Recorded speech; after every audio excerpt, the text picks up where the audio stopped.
오늘 우리가 함께 나눌 말씀은 로마서 14장 17절 한 구절입니다. 하나님의 나라인데요. 사도 바울이 선포하는 하나님의 나라입니다. 사도 바울이 썼는 여러 편지들을 보면은 바울은 예수 그리스도를 믿는 그 믿음, 예수님이 구주시다는 것을 굉장히 강조했지만 틈틈이 하나님의 나라에 대해서 선포했는데 오늘 로마서 14장 17절은 하나님의 나라가 이런 것이다라고 이렇게 선포를 합니다. 오늘 14장 17절에 나온 것처럼 하나님의 나라는 먹고 마시는 것이 아니다. 그러나 성령 안에서 의와 평강과 희락이다 이렇게 말을 합니다. 그리고 난 다음에 그 다음 18절을 읽어보면 이 하나님의 나라에 대해서 설명이 없습니다. 그리고 다시 로마 교회에 있었던 그 문제들, 이슈들에 대해서 얘기를 합니다. 그러니까 이 하나님의 나라에서 굉장히 중요하게 선포를 했는데 이 하나님 나라의 중요한 본질이 의와 평강과 희락이라고 이렇게 선포하고 설명을 좀 해주면은 훨씬 더 하나님의 나라가 어떤 것이라 알아듣겠는데 그것을 설명을 하지 않고 그냥 선포만 합니다. 그래서 이 본문을 읽는 그리고 설교자는 굉장한 의무감에 빠지게 됩니다. 왜? 이걸 설명을 해줘야 될 의, 희락, 평강, 하나님 나라가 있는데 이게 도대체 무언가? 그 설명을 사도 바울이 안 하기 때문에 오늘 이 설교자로서 이 내용을 설명해야 될 그런 의무감, 거룩한 의무감에서 같이 한번 보도록 하겠습니다. 먼저 바울은 하나님의 나라가 아닌 것을 얘기합니다. 무엇이 하나님의 나라가 아닙니까? 먹고 마시는 것은 하나님의 나라가 아니다라고 말합니다. 자, 이게 무슨 말인가 하면은 우리가 하나님의 나라라고 말하면 보통 두 가지로 생각할 수 있습니다. 첫 번째는 우리가 죽어서 가는 천국, 하나님의 나라, 그걸 우리가 생각할 수 있고요. 또 하나는 우리가 이 땅에서 이미 살아가고 있는 하나님의 나라, 완성되지는 않았지만은 우리가 죽고 난 다음에 살게 되는 영원한 하나님의 나라를 미리 이 땅에서 부족하지만 살아가고 있는 그 하나님의 나라를 말하는 겁니다. 자, 첫 번째 천국이라고 생각을 해봐도 천국은 누가 뭐라 그래도 영적 세계입니다. 그 영적 세계에서 먹고 마시는 것은 아무런 의미가 없습니다. 실제로 그런 일도 일어나지 않고요. 그죠? 그래서 우리 육신으로 먹고 마시는 것은 하나님의 나라에서는, 천국에서는 그런 일이 아무런 중요하지도 않습니다. 그러니까 오늘 바울이 말하는 하나님의 나라는 사실 또 그런 하나님의 나라를 말하는 게 아닙니다. 실제로 말하고 있는 하나님의 나라는 이 땅에서 이루어지고 있는 하나님의 나라. 그럼 이 땅에서 이루어지고 있는 하나님의 나라에서도 먹고 마시는 것이 하나님의 나라가 아니다라고 말을 합니다. 자, 그러면 약간 좀 생각해 볼 게 있죠. 왜냐하면 이 땅에서 이루어지는 하나님의 나라, 그리고 우리가 살고 있는 이 세상, 실제로 물질적으로 이루어지고 있는 이 세상, 그리고 육신을 가지고 살고 있는 우리, 하나님 나라의 백성으로 살고 있는 우리, 여기에서 먹고 마시는 것이 안 중요하다? 아니잖아요. 먹고 마시는 것이 너무너무 중요합니다. 그러면은 하나님의 나라에서, 이 땅에서 이루어지는 하나님의 나라에서 먹고 마시는 것이 중요한 거예요. 사실은 필수적이에요. 우리가 하나님의 백성으로서 안 먹고 안 마시고 하나님의 일을 할 수 있습니까? 못하죠. 먹고 마시는 것은 하나님 나라의 필수적인 것입니다. 그러나 먹고 마시는 것이 필수적으로 중요하지만 하나님 나라의 본질은 아니라는 겁니다. 이걸 구별할 줄 알아야 됩니다. 우리가 살아가면서도 이건 굉장히 필수적으로 중요해. 그러나 우리 삶의 본질은 아니라는 겁니다. 하나님 나라는 먹고 마시는 것이 안 중요하다? 중요하죠. 하나님 나라의 백성으로서 안 먹고 안 마시고 우리가 어떻게 살 수 있습니까? 어떻게 하나님의 일을 할 수 있습니까? 못합니다. 중요해요. 필수적이에요. 그러나 하나님의 나라의 본질이 먹고 마시는 것이 본질이 아니고 의와 평강과 희락이 본질이라는 것입니다. 자, 그럼 바울은 왜 여기서 먹고 마시는 것을 예를 들을까? 이제 그건 우리가 이미 앞에 설교를 들은 사람이면 다 감 잡힐 겁니다. 왜? 로마 교회에서 먹고 마시는 문제, 먹는 것 문제, 고린도 교회처럼 로마 교회에서 먹는 것 문제 때문에 갈등이 생겼잖아요. 누구는 이 음식을 먹을 수 있다, 누구는 먹어서는 안 된다. 이것 가지고 양쪽으로 나눠서 업신하고 비판하고 했던 일이 있었지 않습니까? 그래서 바울이 보기에는 저 먹고 마시는 것은 하나님 나라의 본질이 아닌데, 그래서 하나님 나라를 이 땅에서 이루는 교회, 하나님 나라 또는 교회의 본질이 먹고 마시는 것이 아닌데, 그러나 중요는 하죠. 필수적이죠. 이거는 이제 구별할 줄 알게 되었습니다. 그러니까 먹고 마시는 것이 교회와 하나님 나라의 본질이 아닌데 이것 때문에 로마 교회가 막 갈등과 반복이 일어나니까 바울이 하나님의 나라의 본질은 의와 평강과 희락이다. 먹고 마시는 것이 본질이 아니다라고 말을 하고 선포를 하는 겁니다. 자, 이제 하나님의 나라는 이건 아니라는 것을 알았습니다. 먹고 마시는 것이 하나님 나라의 본질이 아니라는 것은 알았습니다. 자, 그럼 무엇이 본질이냐? 세 가지. 의와 평강과 희락이라는 것입니다. 자, 이게 하나님 나라의 모습의 세 가지 중요한 본질인데, 첫 번째 의는요, 하나님 나라에 들어가게 되는 입장권하고 마찬가지입니다. 자, 하나님 나라에 하나님의 심판을 통해서 하나님 나라에 들어갈 수 있는 조건은 유일하게 딱 하나 있습니다. 그게 뭐냐면 우리가 의롭다고 인정을 받아야 됩니다. 하나님 앞에서. 우리가 다 죽고 나면 하나님 나라의 심판대 앞에 다 서는데, 그 심판의 기준이 뭔가 하면 너가 얼마나 잘났냐, 잘 살았냐, 많이 돌아다녔냐, 부자로 샀냐, 그거 가지고 하나님께서 심판하지 않는단 말이죠. 뭘 가지고 심판하냐? 네가 의롭냐, 의롭지 않냐, 그거 가지고 심판하는 겁니다. 그럼 우리가 어떻게 의롭게 되느냐?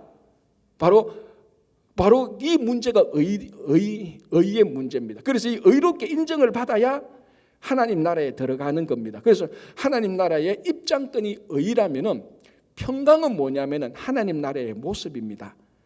여러분들 만약에 어떤 사람이 여러분 앞에서 여러분 교회 다닙니까? 예. 그러면 천국이 어때요? 라고 물으면 한마디 딱 하면 됩니다. 천국은 평강입니다. 이렇게 말하면 되는 거예요. 이제 그리고 더 구체적으로 설명을 할 수 있겠죠. 그 천국은 평강, 우리가 잘 아는 단어로 샬롬입니다.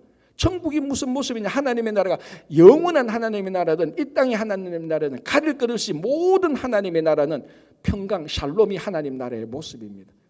자, 세 번째는 희락인데, 희락은 기쁨이죠. 이 기쁨은 뭐냐면은 하나님 나라의 백성으로서 살아가는 백성들의 상태입니다. 그게 뭐냐? 기쁨입니다. 자, 평강은 하나님 나라의 모습이라면은 기쁨은 하나님 나라 백성의 모습입니다. 그러니까 하나님 나라 백성, 성도들, 크리스찬 여러분들은, 우리들은 기쁨이 있어야 되는 겁니다. 무슨 기쁨? 이제 그걸 우리가 한번 하나씩 살펴보겠습니다. 자, 첫 번째, 하나님 나라의 세 가지 본질은 사도 바울은 의라고 말합니다. 의. 하나님 나라의 입장권인데요. 이걸 이제 우리 세상 사람들, 보통 사람들은 이 의를 정의라고 쉽게 받아들이는 겁니다. 정의. 그래서 우리가 흔히 하는 말은 정의사의 구현, 정의의 심판, 정의의 사도, 이런 말을 많이 하는데, 자, 보통 세상 사람들이 말하는 정의에는 보상이 있습니다. 무슨 말인가 하면 보상이 있어야 그게 바르게 되는 것이고 공평하게 되는 겁니다. 쉽게 말하면 나쁜 일을 했으면 나쁜 일에 대한 보상이 있어야 됩니다. 그게 징계죠. 벌 받는 것이죠. 착한 일을 하게 되면 착한 일에 대한 보상이 있습니다. 그게 뭡니까? 상 받는 것이죠. 이런 일들이 공평하게 이루어질 때 그 공동체, 그 사회는 정의로운 사회입니다. 맞죠? 우리 다 아는 것 아닙니까? 그런데 이런 것이 잘 이루어지지 않을 때, 개인적으로 막 이루어질 때 정의롭지 못하고 부패하고 타락하게 되는 겁니다. 이게 정의입니다. 그래서 이 정의라는 것은 항상 보상 또는 보복, 우리가 좀 더 구약적으로 말하면 율법적인 의미가 있는 겁니다. 항상 보상이 정당하게 일어나야 되는 겁니다. 자, 예를 들자면 이렇게 볼 수 있죠. 6살짜리 아이가 살해당했습니다. 그래서 이 아이의 아버지가 각고 그때 범인을 잡았습니다. 그래서 정의를 이룬다고 해서 이 자기 아들, 6살짜리 자기 아들을 죽인 이 범인을 똑같이 죽였습니다. 왜 죽였어요? 보상이 따라야 되니까. 네가 우리 아이를 죽였으니까 아이를 죽인 똑같은 보상을 받아야 된다. 악한 일에 대한 보상. 이게 이제 개인적인 심판을 하는 거죠. 이게 율법적인 의미죠. 보복하는 거, 보상하는 거. 자, 이제 여기서 더 성숙된 게 뭡니까? 자기가 심판하는 게 아니고 법적으로 심판을 받게 하는 거죠. 범인을 잡아서 또는 경찰이 잡든지 해서 자기가 죽이는 것이 아니고 법을 통하여서 무기징역을 하거나 사형을 시키거나, 더 훨씬 더 성숙된 그런 이제 정의의 그러니까 정의가 나타나는 거죠. 이런 정의가 이루어지는 것이 오늘날 우리 세상의 이 세상 사회입니다. 어쨌든 개인의 심판이든 법적 심판이든 다시 말씀드리지만 정의에는 보상이 있습니다. 이게 잘 되는 것이 정의사의 구현이죠. 자, 그렇다면은 오늘 사도 바울이 말하는 하나님의 나라는 성령 안에서, 그냥 아니고 성령 안에서 의와 평강과 희락이 말하는데, 성령 안에서 의라는 것은 이 보상이 잘 이루어지는 정의, 이거하고 같을까요? 다를까요? 이 다르다는 겁니다. 물론 같은 면도 있지만 본질적으로 다른 것입니다. 바울이 말하는 오늘 이 로마서 14장 17절에서 말하는 바울이 경험했고 바울이 확신하고 있는 하나님의 나라의 의는 성령 안에서 의는 보상이 정확히 이루어지는 그런 정의가 아니고 결론적으로 말하면 하나님과의 관계를 말하는 겁니다. 무슨 관계? 하나님을 믿는 믿음의 관계. 그래서 우리가 어떻게 의로워지느냐? 자, 정의 사회에서 어떻게 정의가 이루어집니까? 보상의 행위가 잘 진행돼야 이루어집니다. 악인에게는 벌, 선인에게는 상. 이런 행위가 이루어져야 정의가 이루어지는데 사도 바울이 말했던 성령 안에서 의라는 것은 그런 보상을 잘 해야 의가 이루어지는 것이 아니고 하나님을 믿는 것을 통하여서 의롭게 되는 겁니다. 자, 이거 우리가 다 아는 거 아닙니까? 그죠? 이게 로마서 전체 주제 아닙니까? 로마서 1장 17절. 의는 믿음으로 말미암아 그 믿음으로 말미암아 우리가 의롭게 된다. 그래서 이신칭의 또는 이신득의라고 말을 하는 거예요. 자, 그러면 이제 바울이 말하는 성령 안에서 의는 하나님 나라의 성령 안에서 의는 사람이 보상을 하는 그런 의가 아니고 우리가 하나님을 믿을 때 그 믿음을 하나님께서 보시고 의롭다고 인정을 해버리는 겁니다. 그래서 의로워지는 겁니다. 이 의를 말하는 겁니다. 자, 그러면 한 가지 질문이 생기죠. 이 하나님의 나라가 이 땅에서 실제로 살아가는 하나님의 나라를 말하는데 그런 목사님 우리가 하나님을 믿어서 의롭게 되는 거 참 좋습니다. 그게 우리 믿음이죠. 그러면은 이 땅에서 이루어지는 악한 일들과 선한 일에 대한 보상은 어떻게 되죠? 그런 질문을 할 수 있지 않습니까? 어떻게 됩니까? 그 믿음이라는 것은 그 보상, 악인에 대한 보상과 선인에 대한 보상을 전적으로 완전하신 정의의 하나님께 맡기는 겁니다. 그리고 진짜 정의의 하나님께서 완전하신 하나님께서 이 세상을 하나님께서 만드신 이 세상을 가장 공평하게 가장 완전하게 흠없이 하나님께서 심판하실 것이라는 것을 우리가 믿고 그 심판권을 내가 가져와서 정의를 행하는 것이 아니고 하나님께서 심판하시도록 우리가 하나님의 주권을 믿음으로 고백하는 겁니다.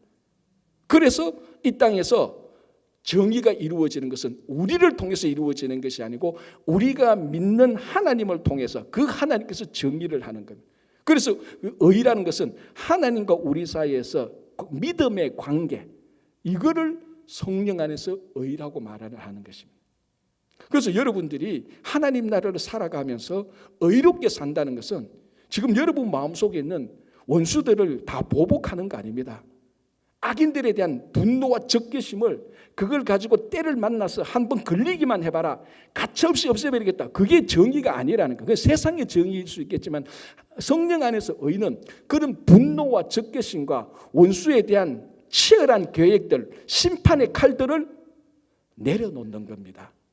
그걸 하나님께서 하시도록 믿음으로 고백하는 겁니다. 그게 성령 안에서 의로운 사람들의 삶입니다. 그래서 여러분들 마음속에 원수 한 명들은 다 있잖아요. 때로는 가장 가까운 사람이 원수일 때도 있잖아요. 30년 40년 살아도 원수일 때가 있잖아요. 혹시나 그러는데 그 원수를 향한 적개심이나 분노나 심판의 칼이 있으면 내려놓으시기 바랍니다. 그거는 성령 안에서 하나님 나라의 의가 아닙니다. 그것을 우리는 하나님께서 가장 완전하게 하실 것이라는 그 심판권을 하나님께 맡기고 우리는 그 하나님을 믿는 것으로 살아가는 것입니다. 자, 이런 모습이 잘 나타나는 게 하박국 선지자입니다. 제가 하박국 말할 때마다 늘 호박국이 아니라고 늘 얘기를 하는데 새신자는 아직 잘 몰라요. 하박국이 뭐 호박국인지 헷갈리니까 그런 분들을 위해서인데 호박국이 아니고 하박국 선지자가 살 때 이런 문제가 생겼습니다. 자, 하박국 선지자는 남유다 말기 때 사람입니다. 여러분 이스라엘 역사가 다윗 다음에 솔로몬이 죽고 난 다음에 남과 북으로 나뉘지 않습니까? 그리고 북이스라엘은 먼저 망하고 남쪽은 200년 뒤에 바빌론에 의해서 망합니다. 그 망하기 바로 직전에 하박국 선지자가 있었습니다. 그런데 이 나라가 굉장히 타락했죠. 그때 하박국 선지자가 유다를 보니까 이 나라가 엉망인데 뭘 발견하는가 하면은 그 나라의 악인들, 이 사람들이 더 잘 되는 겁니다. 더 번성하는 것이에요. 남에게 사기쳤고 남을 속이는데 비즈니스를 불법적으로 하는데 더 출세하고 더 성공하고 더 비즈니스가 잘 되는 거예요. 정직하게 사는 착한 사람들은 그냥 뭐 허물허물 살아가고 오히려 더 고통을 당하는 거예요. 선지자가 볼 때는 이건 아니지. 나라가 정의의 하나님이 계시다면 이거 심판해야 되지 않느냐는 거죠. 그죠?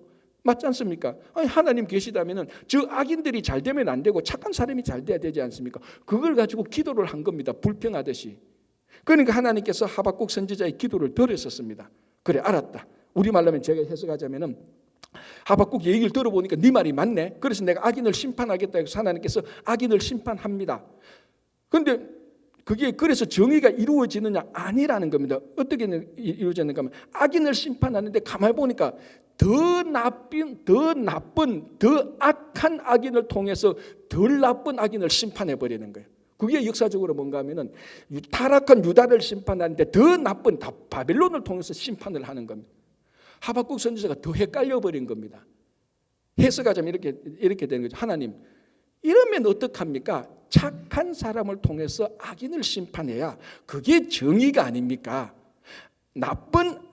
제일 나쁜 사람이 덜 나쁜 사람을 심판한다면 이 나쁜 사람이 심판하는 것이 정당화되고 이 나쁜 사람의 행위가 정당화되지 않습니까? 하나님 그거 잘못됐습니다. 심판하는 건 좋은데 착한 사람을 통해서 심판하십시오. 그런 불평입니다. 그러니까 또 하나님께서 하박국 선지자의 기도를 듣고 완전히 그 정의에 대해서 하박국 선지자가 요구하는 정의에 대해서 하나님께서 대답을 해주죠. 그 대답이 뭡니까? 그게 하박국 2장 4절 그 유명한 성경 전체를 꿰뚫는 그 유명한 말씀을 합니다. 그게 뭡니까? 오직 의인은 믿음으로 말미암아 살리라라는 것입니다. 오직 의인은 믿음으로 말미암아 오직 의인이 하나님을 믿는 믿음으로 살 때에 그 하나님께서 심판하시는 그 하나님을 믿음으로 살 때에 그게 진짜로 의가 있다. 하나님의 의가 이루어진다는 것입니다.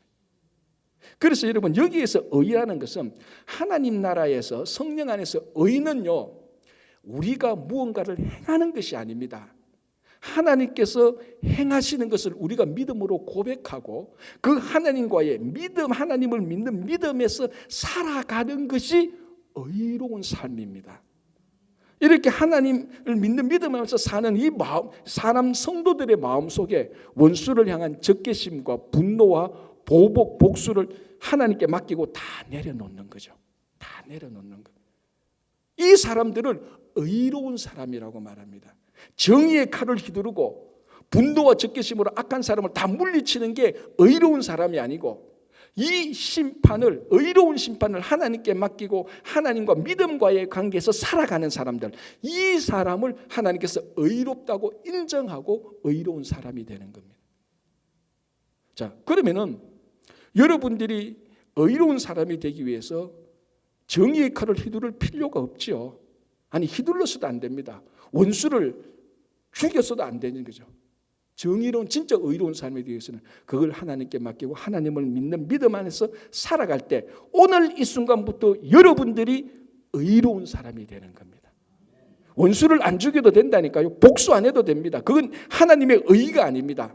세상의 정의는 될 수 있겠지만 그래서 여러분들이 의로운 사람으로 이 순간부터 하나님을 믿는 믿음에서 사시기 바랍니다. 자, 두 번째가 평강입니다. 평강. 이게 이제 제가 아까 말씀드린 것처럼 하나님 나라의 모습이라 그랬습니다. 하나님 나라의 모습은 한마디로 평강입니다. 다른 말로 평화 또는 화평 뭐 이렇게 번역이 되는데요. 자, 여러분들이 생각하는 세상 사람들이 보통 생각하는 평화는 어떤 걸 평화라고 말합니까?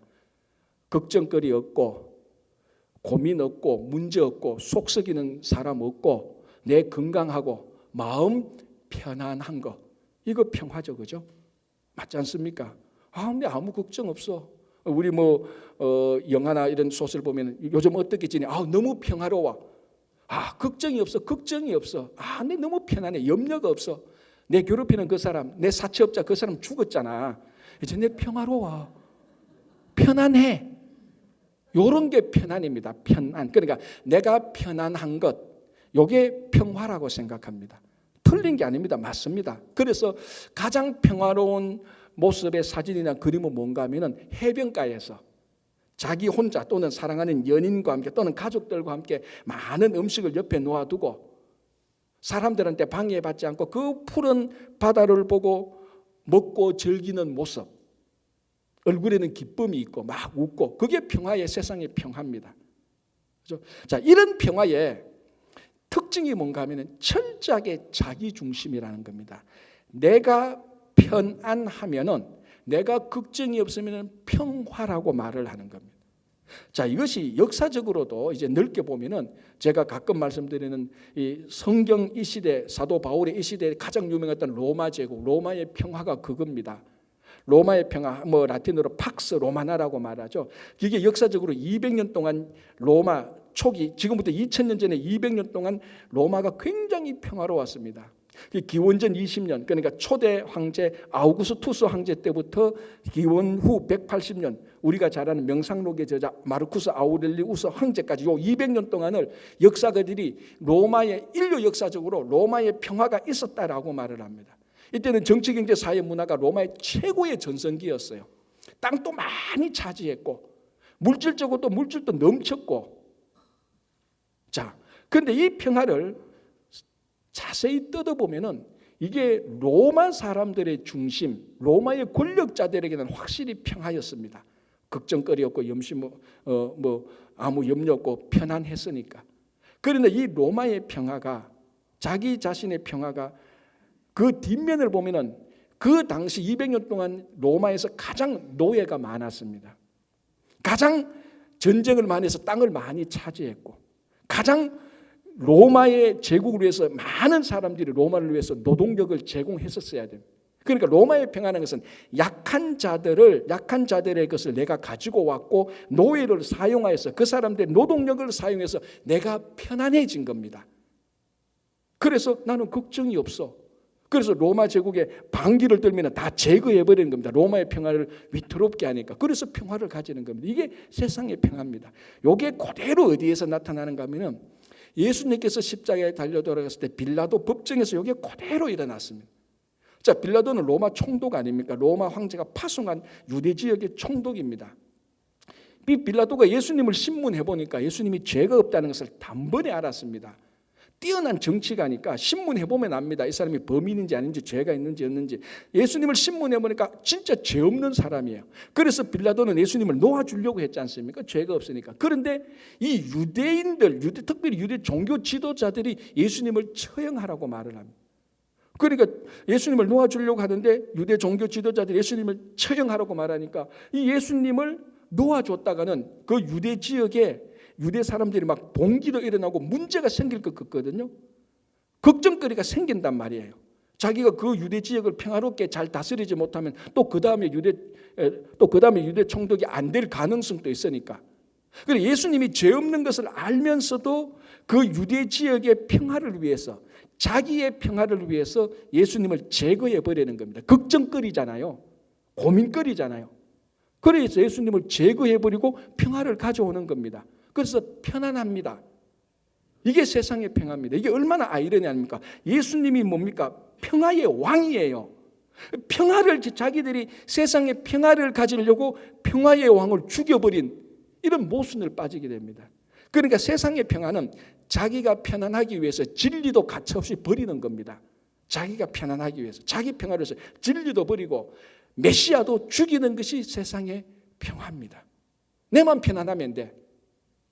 그래서 평화에 방해되는 요소들을 제거함으로 말미암아 평화를 가지게 되는 것이 세상의 평화입니다. 자, 그럼 성령 안에서 평강이라는 것은 이 평화를 말하는 겁니까?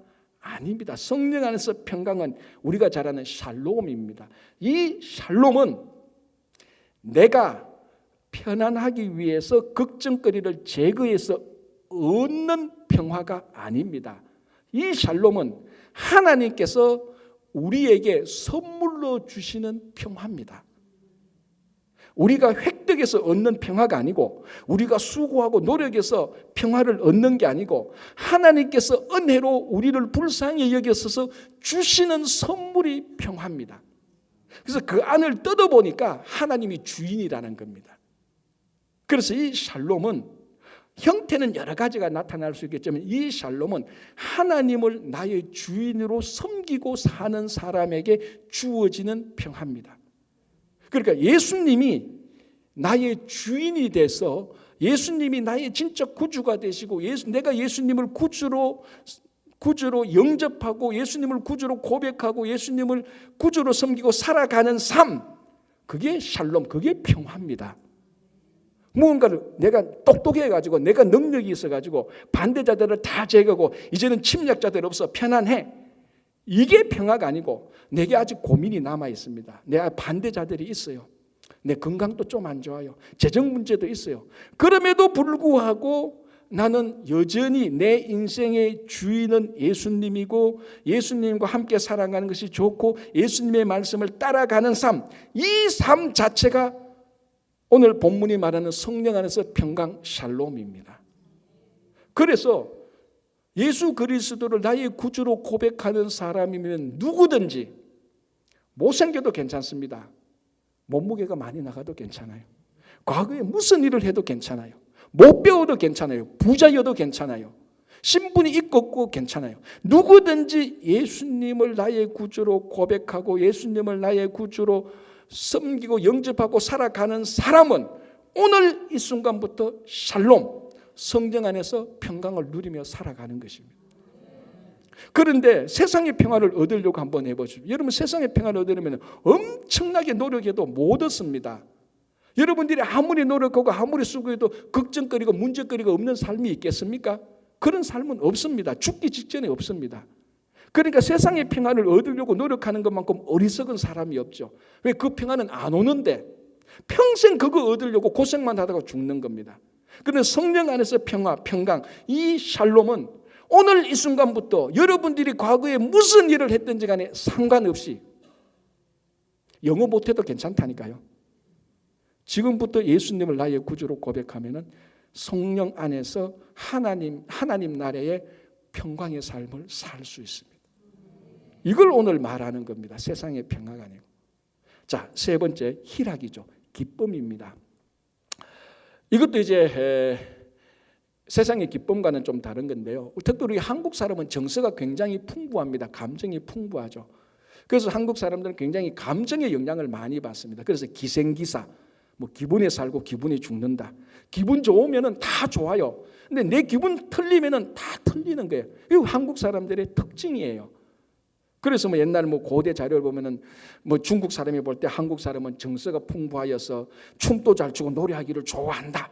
이런 자료들도 있지 않습니까? 그래서 아마 BTS가 나오는 것 같아요, 보니까. 그죠? 그러니까 감정에 굉장히 민감한 사람들이에요.